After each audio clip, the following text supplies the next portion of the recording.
Ay Müslümanlar razı edin Allah'ını. Müslümanlar razı edin Allah'ını. Allah razı bolsa cennet gidersin. Asla ağırtmanlar insan gönlünü. Ağırsın doğduğu bir şey gidersin, bir şey gidersin.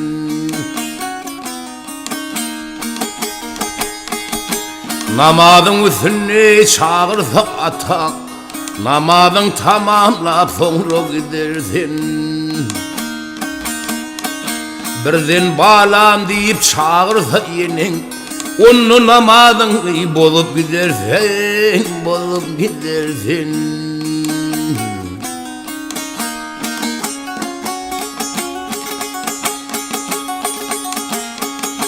Ancaksan atanı yağtacağın, mescidi yıkanı bolup gidersin. İneni ancaksan ömür boyunu, keveni yıkanı bolup gidersin, bolup gidersin. Komşu alar vermek bu ağır iştir. İyiliğine kast eden bu kadar güçtür. Hemişe direğin doğun kardeştir. Doğun kardeş kadርን bilip gidersin, bilip gidersin.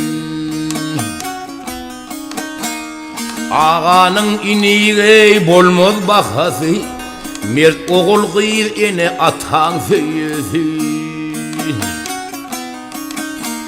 Derman sözüme ters yatan hassası, dert çekmesin yalan deyip gidersin, deyip gidersin.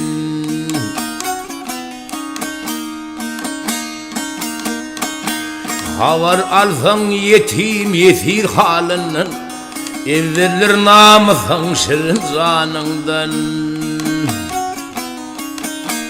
Aydar halim zekat bersen malından, yaxşı adlı avrayı alıp gidersin, alıp gidersin.